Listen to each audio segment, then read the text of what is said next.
The storm that could kill, the desert was never silent. The wind always whispered across the sand, carrying dust and the smell of heat.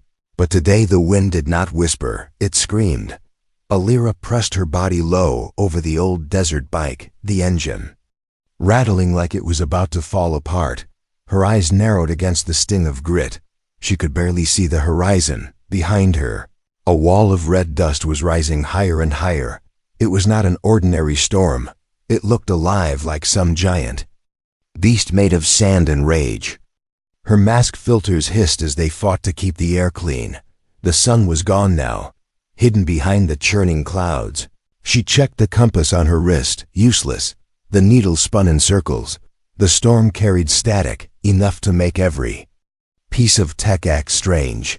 She'd been through sandstorms before, small ones you could wait out under a tarp, but this was different. It was too fast, too loud, and too big. If it caught her, she knew she would never be found again. The bike coughed. Her heart dropped.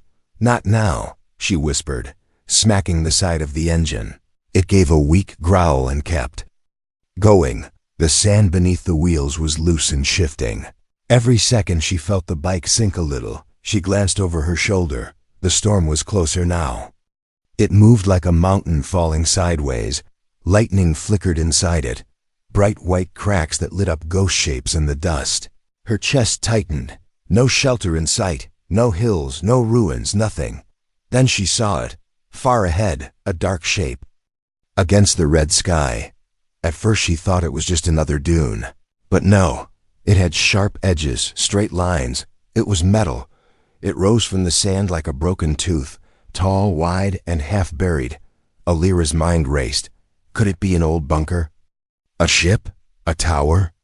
She didn't care. If it had walls, it might save her. She leaned forward, twisting the bike's handle as far as it would go. The engine screamed in protest. Sand whipped across her face. The wind now so strong she felt it trying to push her sideways, closer, closer. The shadow became clearer. It was a massive door. Thick steel, scarred by time.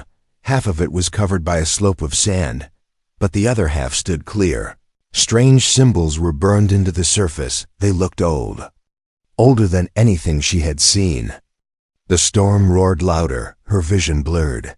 The bike's engine gave a final cough and died. The wheels locked, and she fell sideways, hitting the sand hard. Pain shot up her arm, but she forced herself up.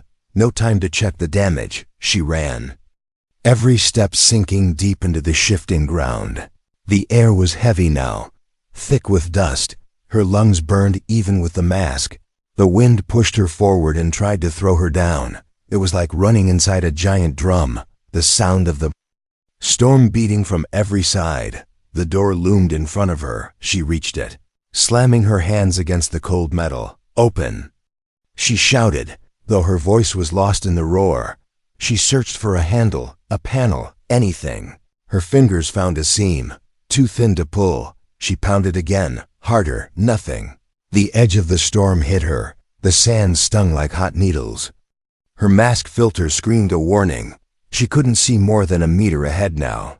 She pressed her face to the door, screaming again, "Please!"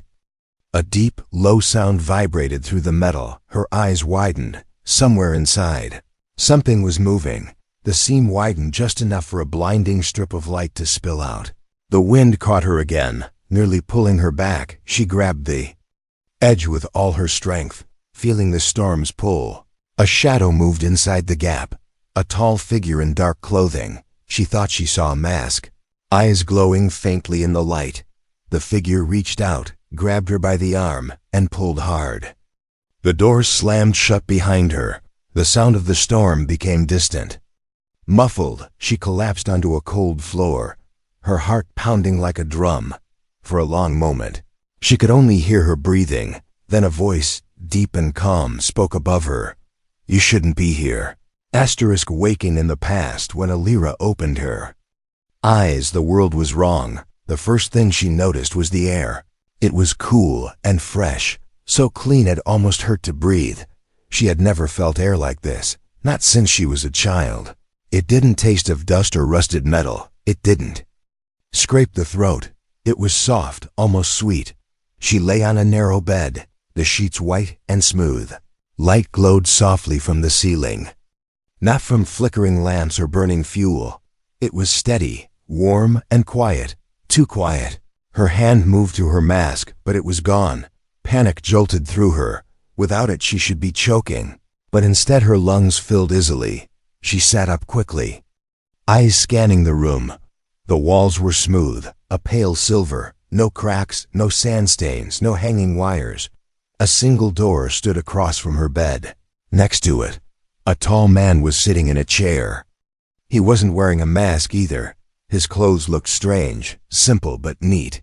Dark trousers, a shirt with a high collar, not patched or frayed.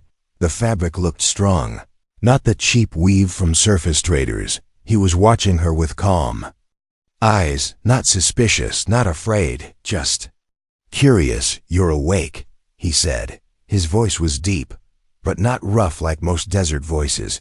It had a smoothness, a rhythm she had only heard in old recordings. Alira's throat was dry. Where am I?" The man didn't answer right away. Instead, he leaned forward, studying her. "You came from the storm," he said slowly. "Most who try do not make it." She blinked. "That storm?" "It was chasing me, I found." The door. Her memory was broken by the image of the giant metal wall, the blinding light, the shadowed figure pulling her in. "You saved me?" His lips pressed into a thin smile. "I brought you in," he said. "Saving you is another matter." Alira's heartbeat quickened. She glanced toward the door, but it was closed tight, no handle on her side. "What is this place?" she asked again. Her voice was sharper now. The man stood. He was tall, his steps slow but precise. "This is Haven," he said. "A place built long before the surface became what it is." The word haven stirred something in her memory, old stories. Half believed. A hidden city, safe from storms, safe from hunger. A place her grandmother had called a fairy tale. "No," she said, shaking her head. "That's a myth." The man's smile didn't fade. "Myth or not, you are standing in it." Her eyes narrowed. "If this is real, then why have I never seen it, heard it on the radios?" He turned away, walking toward the door. "Because we do not wish to be found," he said. Then he looked back at her. "And you were not meant to find us." Alira swung her legs over the bed and stood. Her knees shook, but she forced herself. "Steady. If you think I'm leaving without answers, you will leave." He interrupted, but not yet, before she could speak again. The door slid open with a smooth hiss. Light from the hallway spilled in. It was brighter, whiter than the soft glow of her room. The man gestured. "Come." She hesitated. Every instinct told her to be careful, but her curiosity burned hotter than her fear. She stepped through the doorway. The hallway was wide and spotless. The floor was smooth, polished stone or metal. She couldn't tell. Panels of light ran along the ceiling, no wires in sight. It was silent, except for the faint hum of air flowing somewhere unseen. As they walked, she saw people, men and women in the same neat, sturdy clothing. Some stopped to look at her. Their eyes were curious but guarded. She noticed something strange. None of them carried weapons, not even the guards, if they were guards at all. The man led her to a wide balcony overlooking something she had never imagined. Below her stretched a city, buildings of smooth white stone and shining glass, paths lined with green plants, a river of clear water running through the center. Children ran and laughed without masks, without fear. The air was warm and smelled of flowers. Alira's mouth went dry. It was like stepping into one of the old world books. "This," she whispered, "this shouldn't exist."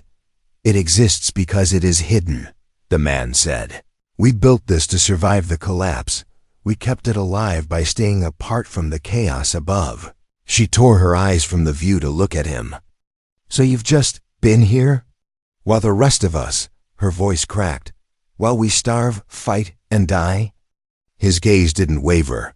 "We made our choice," he said, "and we live with it." Her hands curled into fists. "That's not living, that's hiding. For the first time, his calm expression faltered. His eyes darkened. You think you understand the surface, but you do not know what lives there now, Alira frowned. I've been there my whole life, and yet you survived only by accident, he said, cutting her off. Do you know how many have tried to reach us? None have returned. A tense silence fell between them. Then he said quietly, rest tonight, tomorrow. The council will decide what to do with you. He turned and walked away, leaving her on the balcony. She stared down at the city below. It was beautiful, almost unreal, but every smiling face seemed to carry a shadow, and somewhere deep inside, she felt that whatever the council decided, it would not be in her favor. The city below. The next morning, Alira woke to silence again. No storm, no wind, no shifting sand scratching at the walls. It was so quiet she could hear her own heartbeat. The bed was too soft, the air too fresh. It felt like she was dreaming. Doors slid open without a knock. A young woman stood there, smiling politely. Her hair was neatly tied back, her clothes as perfect as the man's from yesterday. Come, she said. The council has not called for you yet. But you may walk the city, Alira followed, keeping her steps slow. Her legs ached from running through the storm, but she wasn't going to show weakness. Not here. They walked through long, bright corridors until they reached an open plaza. The sunlight here was soft and golden, but it was not real sun. Alira tilted her head, noticing the glow came from massive panels high above. Artificial light, but warm enough to trick the mind. The plaza was full of life. Children ran in circles, laughing. Women sat in shaded gardens, talking in low voices. Men carried baskets of food, not thin desert rations, but fruit, bread, fresh greens. The smell made Alira's stomach twist. Everything was too clean, too perfect. No cracked walls, no rusted metal, no one coughing from dust lung, but the people. They smiled, yes, but only with their mouths. Their eyes flicked over Alira, then away, and every so often she saw small black lenses set into the walls, watching, always watching. The young woman led her past a long row of buildings. These are our gardens, she said. Glass walls showed rows of crops growing in soil so dark it looked like night. Machines hummed softly, feeding light and water to each plant. Alira's mind buzzed with questions. Where did they get the water? The power? The seeds? But she kept walking. Her eyes caught on something strange. A man standing at a corner, still as stone.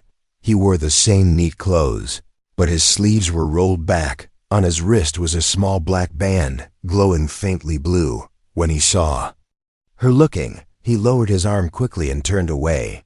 They reached a large bridge over the river. The water was crystal clear, running so fast it sang. Alira leaned over the rail, trying to see where it came from. She couldn't. The river disappeared into a dark tunnel at both ends. No one seemed curious about it. People crossed the bridge without even looking at the water. They walked into a wide market area, stalls lined with tools, cloth, and strange devices Alira didn't recognize. Everything here was old-world quality, not scavenged, not patched together. Do you trade with the surface? Alira asked suddenly. The young woman's smile faded just for a second. No, she said. We have no need. Alira caught that flicker of something, not anger, not fear, but warning. She decided to push. Then where does all this come from? The woman stopped walking. Her voice stayed soft, but her eyes hardened. Questions like that are for the council. Then she turned and kept walking, not waiting for Alira. They came to another balcony overlooking the far side of the city. From here, Alira could see massive doors built into the walls, bigger than the one she had entered through. Each was sealed tight, metal shining under the false sunlight. Guards stood near them, not carrying rifles or blades, but something else, smooth, dark weapons with no visible barrel. Alira had never seen anything like them. The young woman glanced at the doors and then quickly looked away. Not all parts of the city are open to visitors, she said. Her tone was light, but Alira heard the edge beneath it. They turned down another path and past a row of tall buildings. Through a window, Alira saw a room full of screens. Lines of text and maps flashed across them, men and women. Sat in silence, their hands moving over glowing panels. One of them looked up, saw her, and instantly the curtains slid closed. By the time they returned to the plaza, Alira's mind was spinning. The beauty of the place was real, but so was the control. Everything here moved in order. Every smile was measured, every step was watched. The young woman stopped at the base of a stone staircase. "This is where I leave you," she said. "The council will send for you soon." Alira nodded.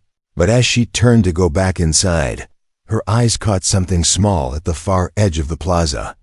Two men stood in the shade of a tree, talking in low voices. One of them held a small device, a radio. The other glanced around nervously, then noticed her.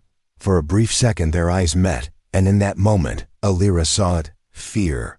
Not fear of her.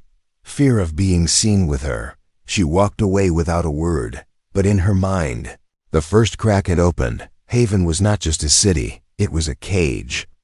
Whispers of the outside night came without a sunset. In Haven, there was no real sky. The false daylight panels dimmed slowly until the whole city glowed in soft silver light. The streets emptied, voices lowered, and even the river seemed quieter. It felt peaceful. Too peaceful, Alira couldn't sleep. She kept hearing the muffled rush of the sandstorm in her head.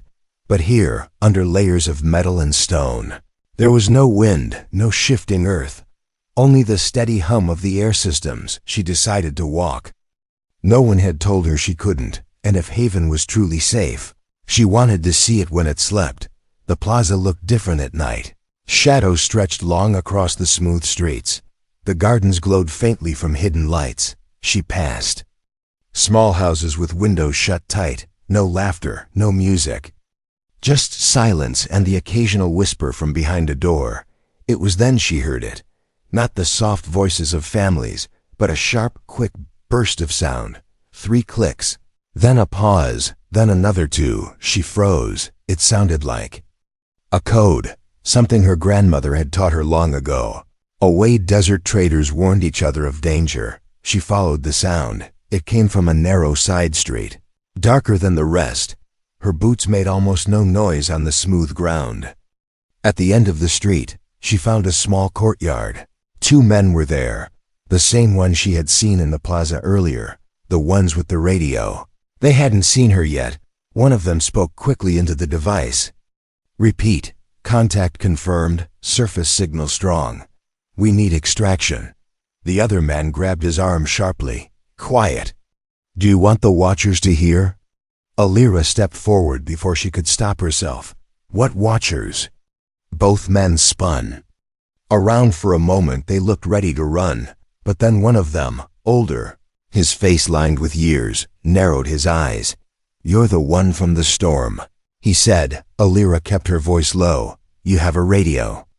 You're talking to someone outside." The younger man's eyes darted toward the rooftops. Tiny black dots clung to the corners, the same lenses she had seen earlier. "Not here," he hissed. He grabbed her arm and pulled her into a doorway. It led down a short flight of stairs into a cramped room lit by a single yellow bulb. Inside were 4 more people, 2 women, a man, and a child barely older than 10. They looked up as Alira entered, their faces tense but curious. The older man shut the door and turned to her. "I'm Joran. We keep our voices low because Haven listens," he said. "This city may look free, but no word leaves or enters without the council's approval." Alira's eyes narrowed. "So the outside? There are people out there." The younger man gave a humorless laugh. "More than the council wants you to believe," he said. "Cities, camps, even moving tribes with tech we've never seen before." One of the women stepped forward, her voice urgent. "They tell us the surface is nothing but storms and death, so we stay here. So we depend on them." The child was busy scribbling something on a scrap of paper, a crude map of tunnels under the city. Alira crouched beside him. "What's this?" He glanced up nervously. "Escape paths," he whispered. Then his mother pulled him back. Shaking her head, Joran studied Alira for a long moment. You came here by accident, but maybe. You were meant to, Alira frowned. What do you mean? He leaned closer. We've been picking up a signal for months. It comes from the surface. A group calling themselves the Free. They say they can get us out, but we need proof. Proof the outside is livable. Alira's chest tightened. And you think I'm that proof? The younger man nodded. You crossed the desert alone. Survived the worst storm we've seen in years. If you can do that, then the Council's lies are just that, lies. Before Alira could answer, a faint buzzing filled the room. Everyone froze. The sound grew louder, coming from the walls. A woman swore under her breath. They found us, Joran shoved a small bundle into Alira's hands, a folded map and a tiny black device. Go. We'll distract them, he hissed. Find the chamber marked on that map. That's where the real truth is, Alira hesitated. What about you? He gave a grim smile. We've lived in the cage too long. It's your turn to shake the bars. The younger man yanked open a back door, revealing a narrow service tunnel. Run, he said, and Alira did. The tunnel was dark and cold. Her footsteps echoed, her breath loud in her ears. She didn't know where it led, but the map in her hands felt heavy, like it was more than paper, like it was the key to tearing Haven open. The Forbidden's chamber. The map was small, but every line burned in Alira's mind. The tunnel twisted left, then right, always sloping down. Her boots splashed through shallow water, cold as ice. The hum of the city faded above her, replaced by a deep, heavy silence. She slowed at an intersection, one path lit by dim yellow lamps, the other swallowed by darkness. The map said to take the dark one. She took a breath and stepped in. The air here felt different, not fresh like the rest of Haven. It was stale, metallic. Each breath tasted like dust from old machines. Her steps echoed in the narrow corridor until she reached a sealed door. It was smaller than the massive city gates, but still solid metal. On its surface was the same strange symbol she had seen on the storm door, a circle broken by 3 lines. She traced it with her fingers. The metal was cold, but she felt a faint vibration under her touch. At first she saw no handle, but the map showed a mark on the wall beside the door. Alira pressed her palm there. Something clicked. The door shuddered and slid open with a hiss of stale air. Inside was darkness. She stepped in, and the lights flickered on one by one. Rows of machines stretched into the shadows, not like the clean, bright tech in the city. These were older, rusted at the edges, their surfaces scarred. At the center of the room stood a tall glass chamber. Inside it was a suit, but not like any she had seen. It was sleek, silver black, with lines of faint blue light running along the arms and legs. The helmet was shaped like a predator's skull. On the chest was the same 3-line circle. Alira stepped closer. The suit looked too advanced to be from Haven. It wasn't patched or rebuilt. It was perfect, untouched. The kind of armor she'd only heard about in the oldest surface war stories. Next to the chamber was a control panel. The screen lit up as she approached. Lines of text scrolled across it. Surface Recon Unit. Status, Operational Last Mission. 3 days ago. Location data, HFY Sci-Fi. Her stomach twisted. 3 days ago? That meant someone from Haven had been outside recently and returned. The Council had lied. They weren't trapped here. They could come and go whenever they wanted. Her fingers flew across the controls. Another file opened. This one showing video footage. The image shook at first. Sand, sky, jagged ruins. Then a figure in the black suit appeared. It was walking through a desert storm like it was nothing. In the background, Alira saw people, not dying, not running. They were building something. Massive metal frames, towers, machines digging into the earth. The camera zoomed in. These people were armored too.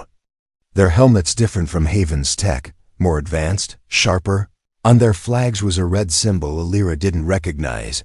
She leaned closer. In the corner of the footage, she saw something else.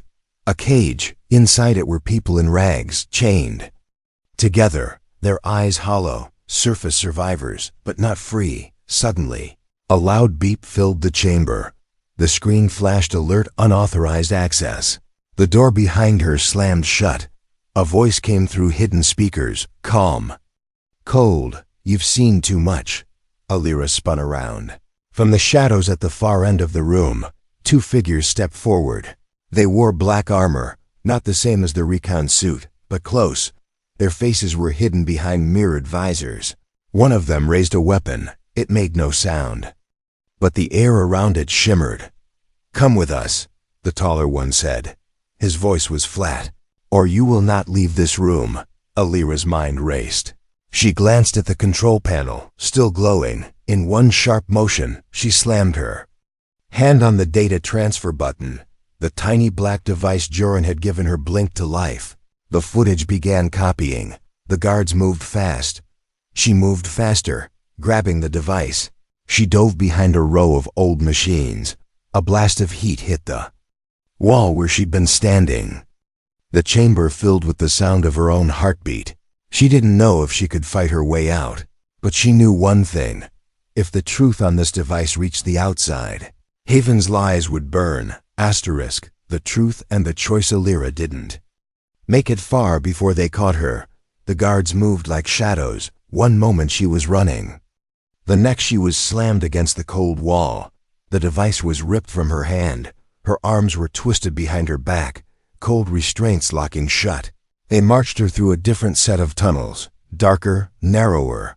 The air here was heavy, almost wet. No sound but the steady boots of her captors. They stopped in front of a tall door. It opened without a sound. Inside was a wide, dimly lit chamber. A circular table sat in the center around it. 7 figures in long gray robes watched her with unreadable eyes. The one in the middle spoke first. "So, the surface wanderer finally sees what she should not." Alira's voice was low, but steady. "You lied," she said. "You said the outside was dead, but you've been going there, sending your people out, spying, trading. And worse, the figures didn't move. The one on the far right finally spoke. "We do not spy. We monitor." Alira spat the word. "I saw cages. I saw people alive out there. And you do nothing?" A pause. Then the central figure leaned forward. "There is a reason we do nothing." The lights dimmed further. A large screen flickered to life behind them. It showed the same surface footage she had seen in the Forbidden's chamber. But now it continued. The camera pulled back, showing the red flag soldiers driving the chained survivors toward massive drills. Beyond them, on the horizon, rose black towers with glowing tips. Lightning crackled between them. The ground around the towers was cracked, smoking. Whole sections of the desert swallowed into pits. "These towers," the council leader said, "they are not weapons for war. They are for harvesting. They take what little life remains in the soil. The land dies faster wherever they stand." Alira felt her chest tighten. "Then why not fight them?" The leader's voice was calm. "Because they are stronger than you can imagine. We fought once, long ago. We lost thousands. Entire underground cities fell in a single day. We learned that survival is not in fighting, but in hiding." The oldest counselor, his face thin and lined, spoke softly. "Every surface group we have seen ends the same way. They are either destroyed by the towers or forced to serve them." Alira shook her head. "That's not a reason to trap people here. To keep them in the dark. It is the only reason they are still alive," the leader said. "If we open Haven, we will be found. And when we are found, we will be taken." The chamber went silent. Only the soft hum of the air vents filled the space. Finally, the leader spoke again. "You now know the truth. You are a danger to us, but you also carry skills we cannot ignore, so here is your choice." Guards stepped forward. One placed a small metallic band on the table. The other held up Alira's map, the one Joran had given her. "Choice 1, the leader said. "You stay in Haven, you live in comfort. You will have work, food, safety, but you will never speak of the outside again." He nodded to the map. "Choice 2, we let you leave. You may try to find the free or fight the towers, but you will be exiled forever. If you are seen again near Haven, you will be killed on sight." Alira's hands clenched. Her mind replayed Joran's face, the fear in the rebels' eyes, the chained prisoners in the desert. She thought of the soft air here, the gardens, the laughing children, safe, but in a cage. She lifted her head. "Then I choose." The lights flickered suddenly. A loud alarm blared through the chamber. The guards froze. One of the screens flashed red text. "Surface breach detected, gate TA." Ari, for the first time, Alira saw fear in the council's eyes. The leader turned to the guards. "Seal the gates, now." But Alira was already thinking. A breach meant the outside was coming in, and in the chaos, she might be able to take her own path. Into the storm again. The alarm didn't stop. It echoed through every wall, every floor, like the city itself was panicking. Alira's restraints were gone. The guards had dropped them when the breach warning came. They were too busy listening to their earpieces, shouting orders on the big screen. Security feeds showed flashes of movement at Gate 3. Not storm wind, not sand, figures, dozens of them, moving fast. The council leader barked something Alira didn't catch. The chamber filled with motion, robes swaying, guards running. No one was watching her anymore. She slipped toward the side door. One guard noticed, but before he could move, the lights cut out. Darkness swallowed the room. Then, boom, a blast shook the floor. The screens went to static in the chaos. Alira ran. Her boots pounded down the corridor. Somewhere above, heavy metal doors slammed shut. She could hear the muffled thump of weapons firing, not Haven's silent kind, but loud, brutal surface guns. She ducked into a stairwell. The smell of smoke hit her. She coughed, pulling her collar over her mouth. On the landing below, 2 Haven guards were dragging a wounded man. His armor was black, but not Haven's design. Alira froze. This was a surface soldier, one of the kind she'd seen in the video logs. He was still alive, blood streaking his helmet. His hand reached toward her before the guards pulled him away. She kept moving down. The map in her head told her where she needed to go. There was a maintenance tunnel that led to the same storm door she had entered through. If she could reach it, she could vanish into the desert. The tunnel was lit only by emergency lights. Each one flickered as she passed. Her steps splashed through shallow puddles. Then, ahead she saw movement. 3 figures stepped into view, not guards. Joran, the younger man from the rebels, and the boy with the maps. "You're alive," Joran said, relief breaking through his grim face. "They're sealing the gates. This is our last chance. What about the breach?" Alira asked. "Surface troops," the younger man said. "Not here to rescue anyone. They're hunting something." The boy tugged at Alira's sleeve. "They have machines. Big ones. I heard them, like metal animals." A loud metallic screech tore through the air. The ground shook. Dust fell from the tunnel ceiling. Then came the pounding, heavy, rhythmic. Getting closer, Joran shoved a small pack into Alira's hands. "Water, food, and that thing you copied," he said. "You were right to take it. Out there, someone might still fight for it." Before she could answer, a blinding light filled the tunnel from behind them. A deep, grinding roar followed. Silhouetted in the glow was something massive. Its head brushed the tunnel ceiling. Its limbs were jointed wrong, moving too fast for its size. Metal plates scraped against the walls. A red symbol glowed on its chest, the same she'd seen on the surface soldiers' flags. Joran's voice was low and urgent. "Run!" They ran. The tunnel curved upward, the air growing warmer ahead. Alira saw a faint glow, the storm door. She could almost taste the desert air. But the roar behind them grew louder. The ground shook with each step of the machine. Something sharp and metallic scraped past her shoulder. She didn't look back. The door controls were still half buried in sand. Joran slammed his hand on the panel. It groaned, then slowly began to open. A rush of hot, dry air swept in. Beyond was the endless red desert. And far in the distance, the swirling wall of another storm. The machine's shadow fell over them. Alira met Joran's eyes. They didn't need words. She tightened her grip on the pack and dove through the half-open door into the blazing sun. The wind hit her like a hammer. Sand whipped her face. Behind her, the door slammed shut. Sealing haven again, she staggered forward into the desert, the storm in the distance growing larger. Her radio crackled to life in her pack. A voice she didn't recognize spoke through the static. "If you can hear this, you are not alone."